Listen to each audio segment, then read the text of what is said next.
conflictos entre los municipios y las provincias son de ese estilo, como yo les comentaba. Y la nación se suele sumar porque la nación es propietaria de tierras en muchos municipios. Por ejemplo, ya que estamos con Bariloche, en el ejido municipal de Bariloche, que es un ejido bastante grande, el principal propietario de tierras es la nación. O sea, más que cualquier privado. Eso incluye muchas cosas. Incluye, por ejemplo, las instalaciones militares, incluye el Centro Atómico Bariloche, incluye los terrenos de las universidades nacionales que están en el ámbito de la ciudad. O sea, si uno suma toda la propiedad de organismos nacionales y del mismo Estado Nacional, el principal propietario de tierras dentro del ejido municipal de Bariloche es la nación. Con lo cual, también la disposición de esos terrenos para distintos proyectos nacionales generalmente son hechos sin contemplar los intereses del municipio, ni consultarlos, digamos, ¿no? Por ejemplo, cuando la Nación decidió poner la Universidad Nacional de Río Negro, financiar la Universidad de Río Negro en la sede de Bariloche, no le preguntó al municipio dónde le iba a poner. Agarró y dispuso de tierras que tenía propias y ahí puso la universidad. En ese caso es una cosa ventajosa, pero puede haber proyectos que no son ventajosos necesariamente para la comunidad. Así que bueno, esos cuatro grandes grupos de conflictos existen y son la causa de muchos de los problemas de manejo que después pueda llegar a haber. Vamos a la que viene, ¿ven?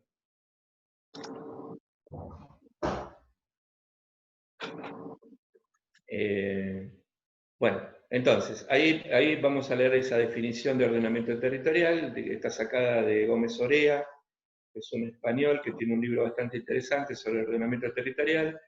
Ese libro, hay unas ediciones más modernas, Gómez Orea, que se pueden bajar de internet, al que le interesa puede bajar los trabajos de ordenamiento territorial del español que están bastante buenos. Bueno, es la plasmación espacial de políticas sociales, culturales y económicas de una sociedad. La plasmación espacial, fíjense, ya tiene una resolución espacial, importante, ¿no?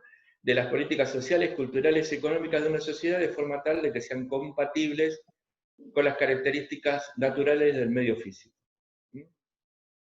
O sea, hay que compatibilizar las políticas sociales, culturales y económicas en forma espacial con las características del medio natural. ¿Con qué objetivo? Bueno, con el objetivo de conseguir un desarrollo equilibrado y sustentable de las regiones, optimizar la utilización de los recursos naturales y la organización física del territorio, lo que redundaría seguramente en una mejora de la calidad de vida de las poblaciones actuales y futuras, de una región o país. ¿Está bien? Entonces, vemos ahí que la definición de ordenamiento territorial hay tres elementos que me parece que es importante.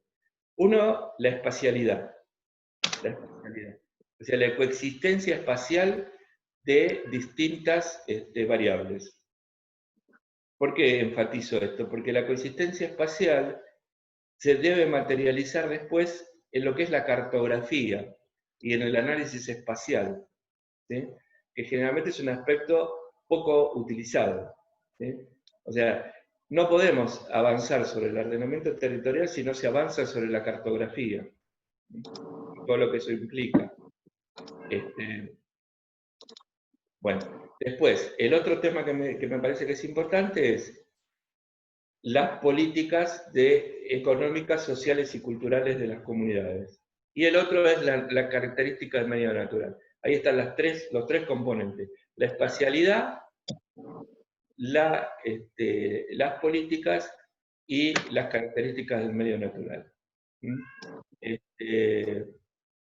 La gata está pidiendo comida. No sé si están de acuerdo ahí, ¿eh? A ver. No sé si están muy de acuerdo con lo que decís. ¿Lo que digo yo o lo que dice la gata? No, la gata no está de acuerdo. Pero un cachito. Espérenme un segundo. Perdón. Ah, bueno, ahí vino mi padano de comer. Ahí está, eso era. Tenía el plato vacío, pobre. Yo como padre Bueno, gatuno te entiendo, Fer. sí, sí, eso, pobrecito. Fer, te hago una pregunta. Dale. ¿La Plata es un ejemplo de ciudad que se plasmó con ordenamiento territorial? O lo que quiero preguntar es, ¿se tuvo en cuenta el medio físico o solo fue un diseño en cuanto a lo urbanístico? No, en general está bien la pregunta, está buena porque en realidad ordenamiento territorial no significa hacer un dibujo lindo de la ciudad. Eso claramente fue una ciudad hecha con un criterio claramente urbanístico, con un criterio muy del siglo XIX, ¿no? Decimonónico, positivista, lo que era la arquitectura de esa época, lo que era el urbanismo de esa época, racional, casi podríamos decir con un criterio sanitario, ¿no? Que era el tema de salud pública que se utilizaba mucho en el siglo XIX, o sea, avenidas abiertas, ventiladas, o sea, hay ciertas características que son buenas de La Plata, claramente, entonces significa un paso adelante con respecto a lo que eran las ciudades anteriores. Pero no, en realidad no se tuvo en cuenta el medio natural. La ventaja que hay es que, como es la llanura pampeana, vos podés tirar una ciudad más o menos en cualquier sentido sin grandes problemas. Digamos, esa es la realidad. Especialmente La Plata, que lo que es el casco de La Plata está todo en la misma unidad, está todo en la planicie loésica. O sea que vieron ustedes, por ejemplo, cuando fueron las inundaciones grandes de La Plata del 2013, en realidad lo que es el casco viejo de la ciudad, que es la parte original de la ciudad, que es la que se hizo con las diagonales, y toda esa parte general casi no tuvo problema, salvo tangencialmente en algún lugar. Los grandes problemas estuvieron en los costados de esa circunvalación. No sé si ubican que La Plata tiene como una circunvalación, así. Bueno, ahí así que sí, La Plata no es una ciudad ordenada desde el punto de vista del ordenamiento territorial, sino que es una ciudad diseñada con un criterio urbanístico, que en realidad copia lo que fue el criterio de París, del gran ordenamiento de París después de 1850 y pico, más o menos, que fue el de abrir las diagonales, el criterio de las diagonales, de las grandes avenidas, y un poco también lo que fue el criterio de la ciudad de Washington, ¿no? Que Washington es el primer ejemplo de una ciudad así racionalista, diseñada, ¿no? La capital de Estados Unidos tiene un criterio así. También Washington está sobre una geoforma muy pareja, ¿no? Sobre una unidad geológica bastante homogénea, así que tampoco presenta grandes problemas. Es como que ahí los arquitectos pudieron agarrar y tirar las líneas tranquilos, sin muchos problemas, ¿no? Bueno, volviendo entonces al tema del ordenamiento territorial. ¿Cómo se materializa el ordenamiento territorial? Bueno, el ordenamiento territorial se materializa en normativas. O sea, es normativo esencialmente, en reglamentos, en normas, en principios, que regulan la localización de las actividades, ¿sí? O sea que el ordenamiento territorial tiene que tener un plan, tiene que tener un contenido normativo y tiene que estar soportado por una legislación en la distancia que corresponda que obligue a la aplicación de esa normativa, ¿sí?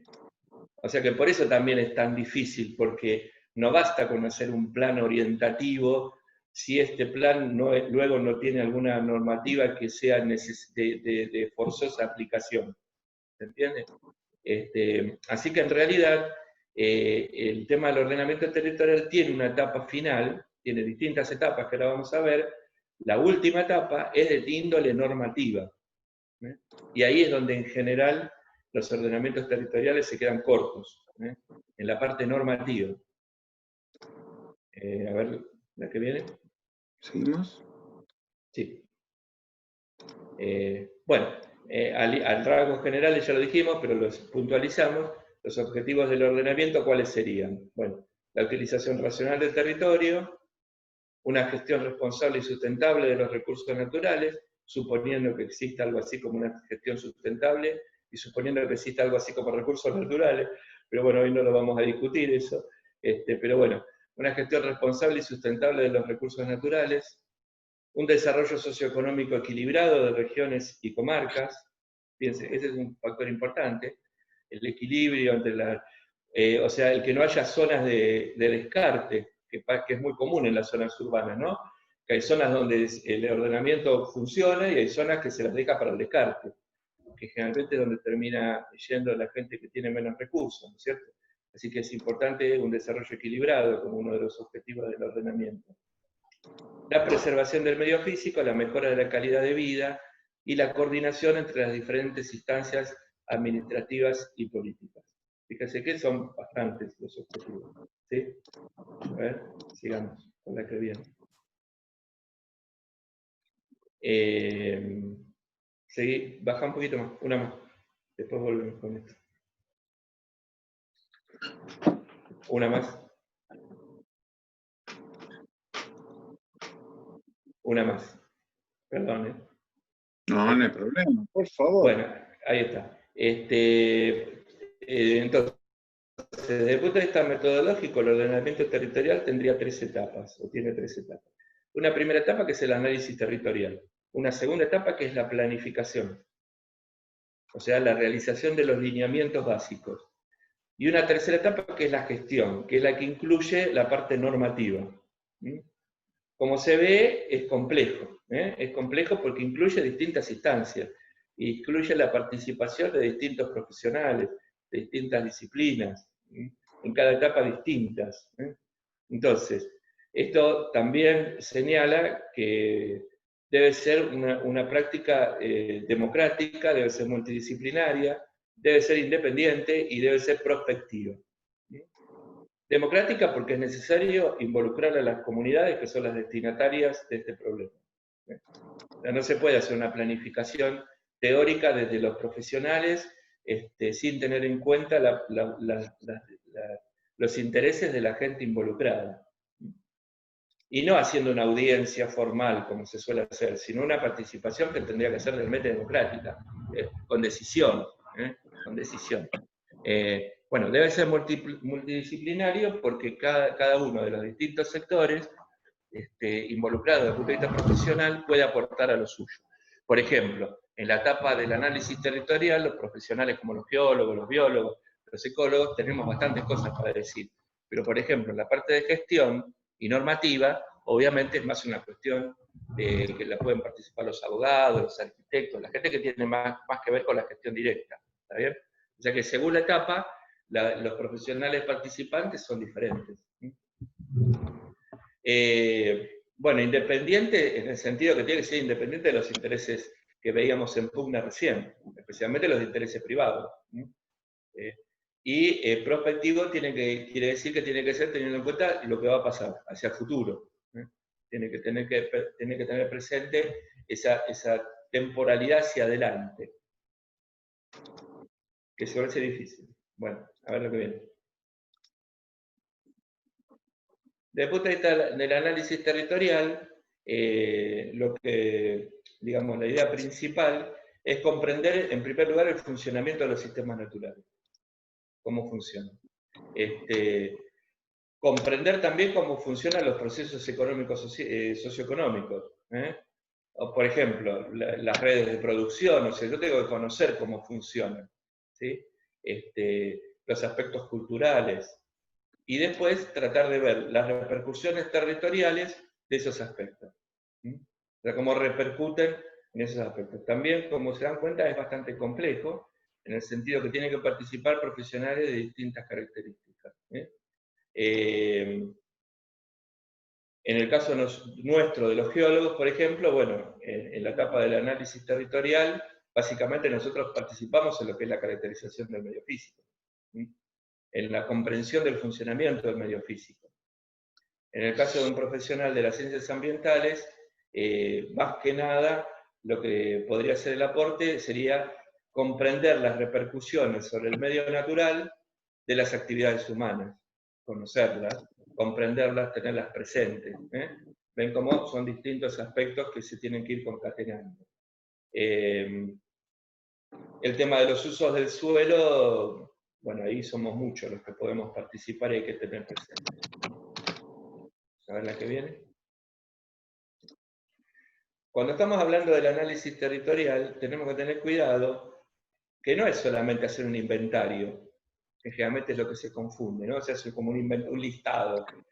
En el caso típico de los biólogos, el listado de especies. La verdad que importa poco el listado de especies, ¿no? Está bien que hay que ponerlo, lo podés poner como un anexo, pero lo que importa es más una valoración de eso, hay que hacer una valoración de eso. Hay que ver, digamos, la relevancia de esas especies, si hay especies en condiciones de mayor peligrosidad o no. O sea, hay que hacer valoraciones, no es solamente una cuestión de inventario, de listados. Por ejemplo, ahí como les pongo en el primer lugar, una valoración desde el punto de vista de la conservación, una valoración desde el punto de vista de la degradación del terreno, una valoración desde el punto de vista de los peligros naturales, una estimación desde el punto de vista de los peligros naturales, la determinación de las vocaciones de los terrenos. Gómez Orea le llama la capacidad de acogida del territorio. O sea, para cada unidad del territorio, imagínense por ejemplo una geoforma, planicie loésica, vamos a un ejemplo concreto, en la región pampeana. ¿Cuáles podrían ser las vocaciones de esa planicie loésica, de acá de la región pampeana? Vocaciones como decir, bueno, donde mejor va a servir, ¿sí? Y para la agricultura y la ganadería. Por ejemplo, sí, la ganadería no. Por ejemplo, para la agricultura. En la ganadería no, porque da menos guita, o sea, mejor usarla para la agricultura, digo. Entonces, por ejemplo, por otro lado, desde el punto de vista de la urbanización, la planicie léxica tiene buenas condiciones para la urbanización también. ¿Sí? Bueno, ahí se plantea un conflicto de uso. Ahí hay, digamos, dos posibilidades. Y ahí tiene que haber ahí tiene que haber un compromiso. Que, por ejemplo, en la actualidad se está resolviendo mal con una expansión de la ciudad, o sea, de la trama urbana, sobre la planicie loésica con una pérdida progresiva de tierras productivas. A esta tasa actual, en pocas décadas, casi no va a quedar pampa ondulada productiva, va a ser toda urbana, o va a estar toda vinculada a la infraestructura urbana. Entonces, ahí hay una vocación, que es la vocación agrícola, que no está siendo contemplada. ¿Por qué? Porque en realidad el valor de la tierra, desde el punto de vista urbano, es mayor que el valor de la tierra desde el punto de vista agrícola. Entonces ahí hay un interés privado, al privado dueño de la tierra le conviene lotearla y venderla como tierra para urbanización. ¿Ven cómo hay un conflicto ahí? Hay un conflicto de uso y hay un conflicto de intereses. ¿Sí? Eso implica que la ciudad se expande en Chaco y se expande, que generalmente es lo que la mayor parte de los planificadores territoriales actuales dicen, es que no hay que expandir, hay que dejar de expandir las ciudades en Chaco. Ahora parece medio raro, porque ahora justo estamos con el tema de la pandemia, y en realidad estamos viendo los problemas de la superconcentración de gente, ¿sí? Que era un factor que a veces no se contemplaba tanto, así que también habría que verlo a la luz de las nuevas cosas que surjan con respecto a la pandemia, ¿no? Pero hasta este momento siempre se pensaba que las ciudades densas, desde el punto de vista ambiental, eran una mejor solución que las ciudades extendidas. Digo lo que se dice, ¿no? Yo no tengo una postura clara, no lo tengo claro si es así. Cada uno podría pensar y ver qué le parece. Pero en líneas generales se consideraba que la ciudad densa era mejor que la ciudad extendida. Bueno, ese es el tema. Por ejemplo, la planicie estuárica, la planicie litoral marina, ¿se acuerdan ustedes del Río de la Plata, estuárica del litoral? Todas las zonas bajas que están de la autopista Buenos Aires de la Plata hacia el río. Bueno, esas son tierras que no tienen una vocación urbana, claramente. Y sin embargo se está empezando a expandirla urbanamente, ¿no? Entonces ahí hay un problema de vocación de uso que no está contemplado. Entonces, en general, el análisis del medio físico y el análisis del territorio, en primer lugar, tendría que tener en cuenta eso, las vocaciones, las mejores aptitudes de los terrenos frente a las distintas posibles acciones. Uno podría hacer un listado de usos y uno podría hacer un listado de las características de cada unidad del medio natural y tratar de ver cómo compatibilizan. Eso se puede hacer. Después les voy a mostrar un ejemplo de eso. Así que bueno, esa sería una de las características que uno tendría que ver. Hay distintas metodologías, algunas son cualitativas, otras son cuantitativas, con números. En Gómez Orea están mostradas esas, las cuantitativas y las cualitativas. Las cuantitativas, en realidad, los números son medio truchos, vamos a decirlo sinceramente. Es como hacer cuantitativo algo que realmente es cualitativo. Así que en realidad a veces quizás no sería tan necesario llevar a números. Son como las matrices de impacto ambiental, ¿no? Que muchas veces uno la hace y le pone números, y en realidad esos números están dibujados. En realidad son números, no mentidos, no de mala onda, están dibujados en el sentido de que están representando características cualitativas, que son muy difíciles de enumerar, de dar números.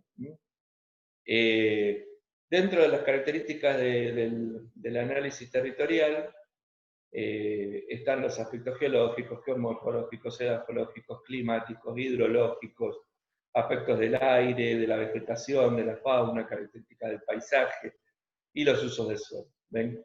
Bastante complejo y variado. A ver la que viene.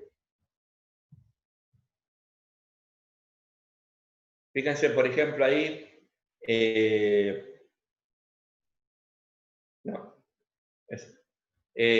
Arriba están puestas las 4 unidades principales de la región nuestra.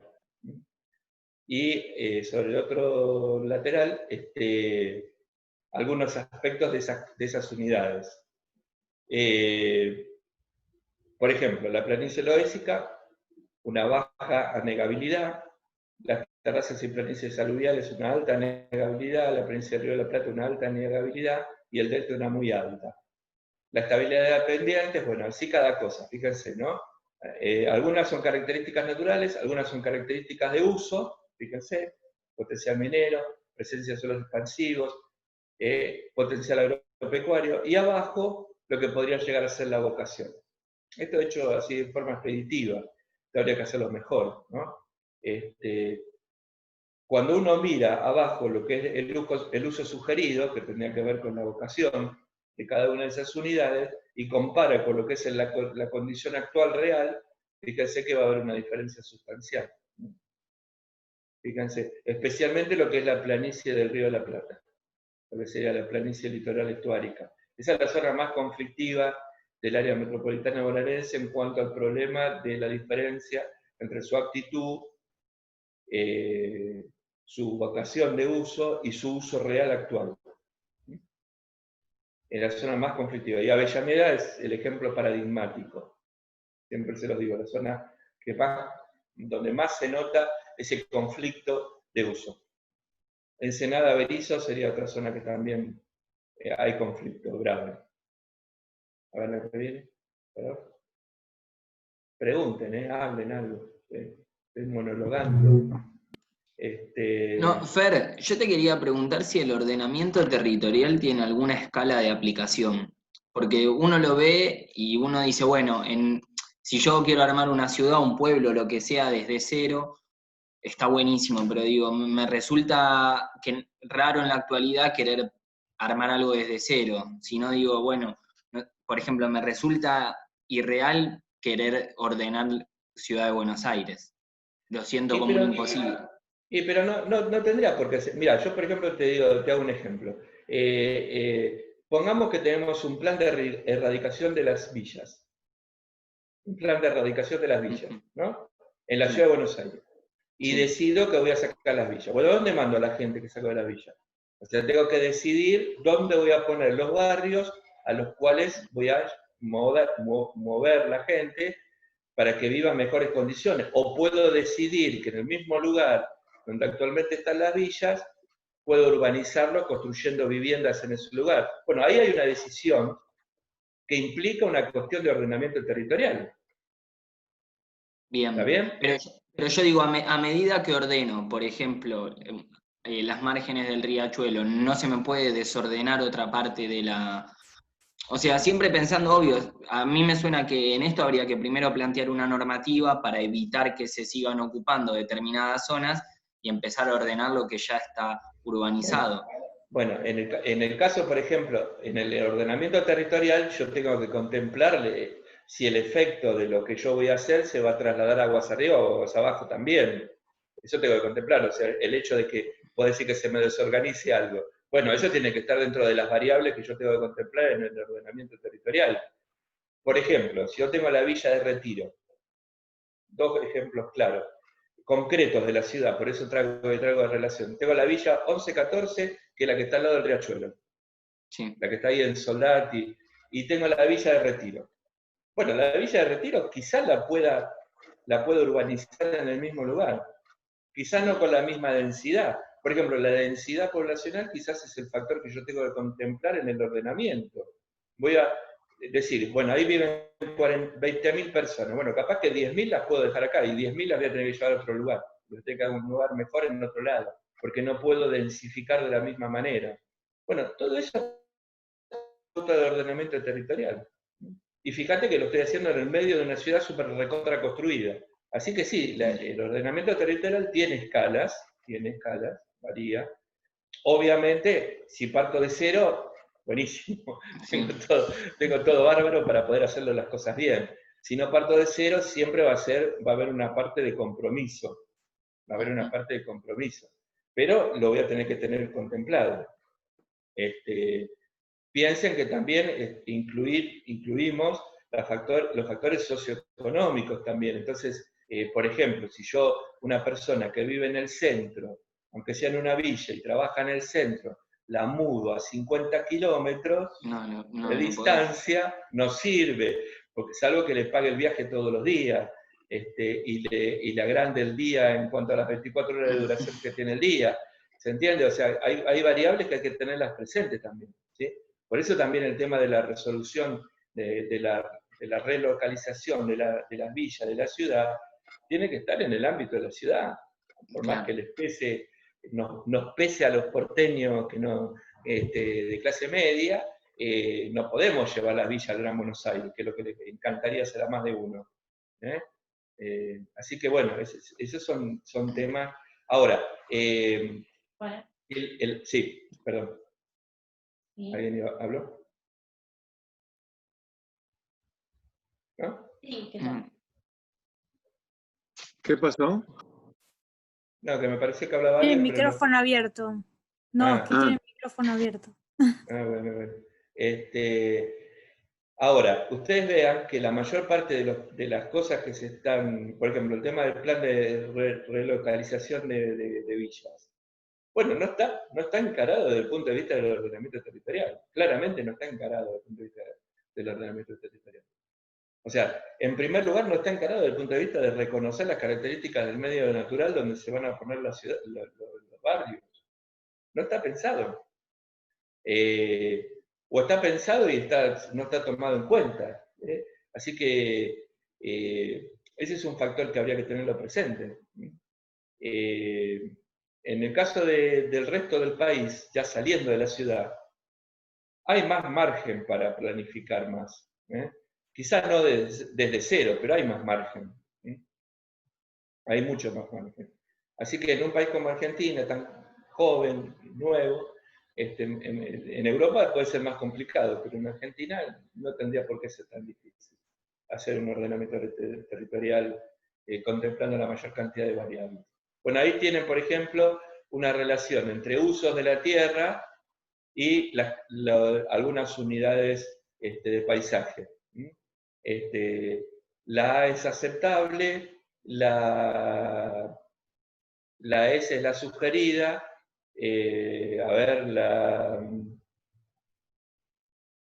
la A con X es aceptable pero con limitaciones, y la R no. Así que bueno, ahí después lo pueden chusmear. De todas maneras está hecho en forma totalmente cualitativa esto, ¿eh? Vamos, bajemos. Ahora vamos a ver un trabajo un poco más específico. Bajamos.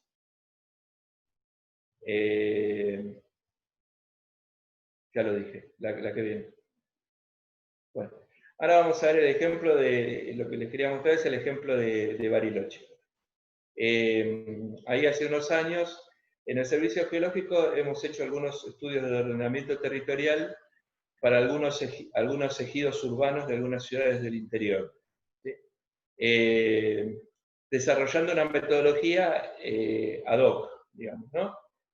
obviamente muy geológica, porque básicamente somos todos geólogos, aunque hay algunos profesionales de otras carreras que han participado, como biólogos, como sociólogos, como arquitectos, pero con un fuerte componente en las características del medio geológico. O sea que lo que quiero decir es que seguramente puede ser perfectible, seguramente es perfectible.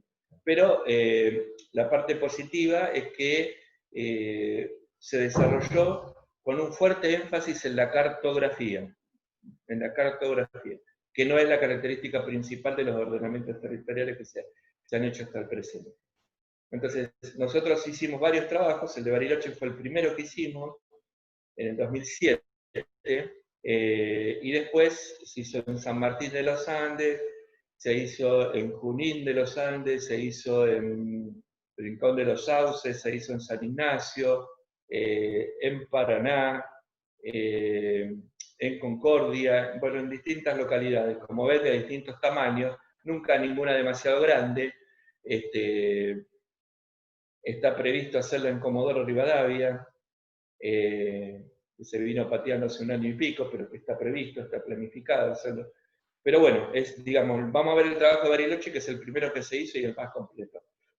O sea, el objetivo central del trabajo de nuestro fue darle al municipio de Bariloche, darle a Bariloche, una herramienta que le permita tomar decisiones en cuanto a la planificación del desarrollo futuro de la ciudad.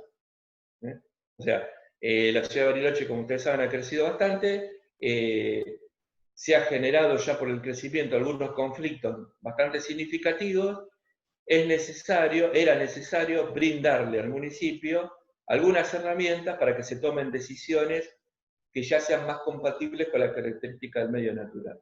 En principio esto se había planteado porque en un momento hubo un conflicto puntual entre el desarrollo de un futuro barrio hacia una zona donde el municipio visualizaba que iba a haber problemas importantes si ese barrio se permitía el desarrollo. O sea, el municipio vio que se les venía un problema, no lo podía parar mucho porque estaba el conflicto con las tierras provinciales, entonces el municipio nos pidió elementos para poder agarrarse y decir, paren la mano. ¿Se entiende? Ese fue el objetivo.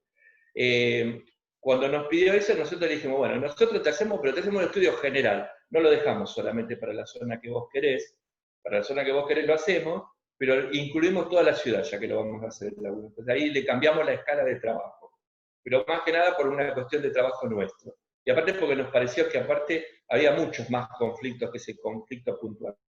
¿Quién conoce Bariloche? ¿Quién conoce Bariloche? Digan yo o digan no. Yo, pero del viaje egresado, sinceramente. O sea, estabas alcoholizado. Estabas alcoholizado. Sí, no fue más conocer indoor que out. Claro. Sí, no conoces una mierda. Bueno, pero capaz que conocen el teleférico del Cerro Otto. ¿El teleférico, el que sube al Cerro Otto? Sí, pero no subí yo. Bueno, no importa, pero ¿saben dónde está? Bueno, ese barrio se llama Melipal. Se llama el barrio Melipal, donde está el teleférico.